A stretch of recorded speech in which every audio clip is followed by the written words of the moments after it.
Hey everyone, it's Simone from Polygon.com, and I'm joined by Nick Robinson, and tonight we're going to talk about the PlayStation press conference, which we both just watched. Yes.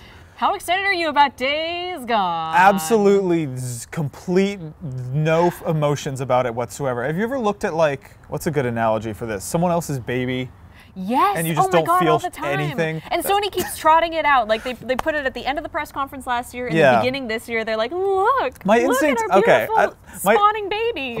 It's just so tough because sorry. I think it's probably a game that's really, possibly very well made with a lot of hardworking people on it, but my zombie fatigue has hit this level that is just it's not even their fault. I think we can even say that it looks beautiful. Yeah. And the facial capture that I saw in that trailer looked great. It's just that watching that trailer feels like doing homework for me. I don't even want to talk about it anymore. Let's talk about some things we did enjoy. Spider-Man? Spider-Man. Let's jump to Spider-Man at the end. That coolest looks phenomenal. part. While we were watching that trailer, I had this thought process of how I would have structured a Spider-Man reveal, and I was like, I bet you dollars to donuts the last few, like 30 seconds of this trailer or gameplay thing or whatever is going to be web slinging, because that's the criteria for whether or not a Spider-Man game is good, right? If they nail the web swinging. And it has to feel good. It has to feel fluid. You have to be moving, and it looked so good, and the combat looked so fun and improvisational. Yeah, almost, kind of which is what you Batman-y, want. right? Yeah. Like almost Arkham style combat, which sign me up, like great. I didn't even know that I wanted a Spider-Man game, but for me that was the big takeaway. I was like, okay, yes, I will. You've got me now. And that post,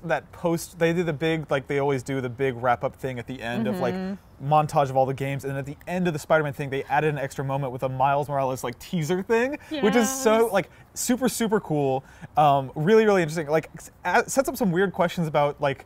There's two Spider-Mans in this video game. Made me more interested in the plot of that than I had been before. Like I was sold on the gameplay, and then that got me like, oh, I want to know more about this world. Yeah. Monster Hunter World, speaking of worlds. So that was something where when that trailer popped up, everyone who had played Monster Hunter in the room was like, yeah! Let's name They're names. losing their shit. Griffin McElroy, Phil Kohler, and Pat Gill all collectively flipping their shit. Started screaming. So we're excited for that, I guess. I'm excited for my friends to be excited to play Monster Hunter. It seems like a big deal for a lot of people. Also seeing Monster Hunter, like, Nintendo's had that as one of their crown jewels for a long time, and seeing it on PlayStation, developed by like a North American studio. Yeah. Like it's weird and exciting, and it reminds me of the feeling of just Capcom taking one of their things and redoing it and getting real weird with it, like they did with Resident Evil 7 earlier this year. That's a cool premise, I think. Another thing that I was actually really excited about was the new God of War. So they showed gameplay of that and some new trailer stuff that showed a bit of the story. So it looks like it's, again, a sort of going to the underworld thing, except this time it seemed like he was taking his son there because something was wrong with him.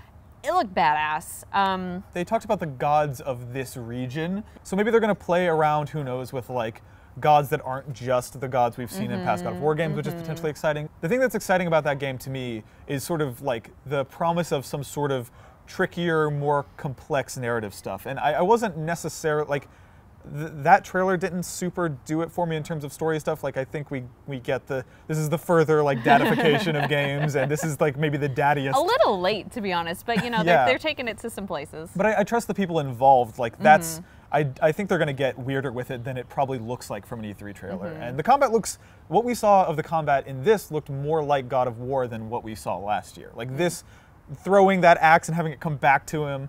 And I'm also curious about how the boy plays into the gameplay and combat. That's a big question mark for me too, so we'll see. Yeah, no dead families here. Some of the most exciting announcements from this were stuff that they announced before the show actually started. Yeah. Undertale on PS4. Right. That's huge. We were talking about this like during this, like their pre-show had three of the biggest, most exciting announcements of the PlayStation thing for our money were all things contained in the pre-show, not the actual press conference. So that's Undertale on PS4 and Vita.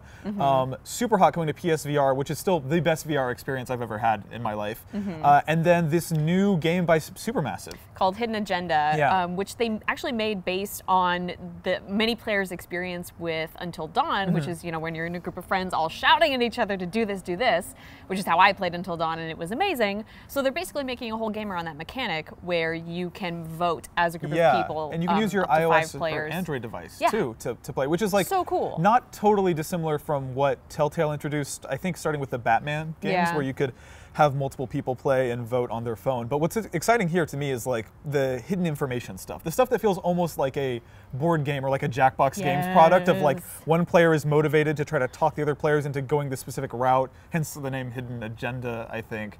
And You've cracked it, Nick. I've cracked it. You got it. But I loved Until Dawn. I know you did too. Yeah. So just another new thing from them. This is so much more exciting to me than an Until Dawn sequel would have been. Oh yeah, right? 100%. It's cool they're using new weird tech in there as well. They're like bringing solving murder mysteries with serial killers with a group of your friends, which is like, that's my shit. We saw some Destiny 2 and we saw some Call of Duty World War 2. I'm gonna be honest, both of those look like I expected them to look. Known quantities. I'm unashamed to admit that I a little bit zoned out because there's a middle chunk of that press conference where it was just someone in some sort of armor firing some sort of gun at some sort of explosion, and I just fully.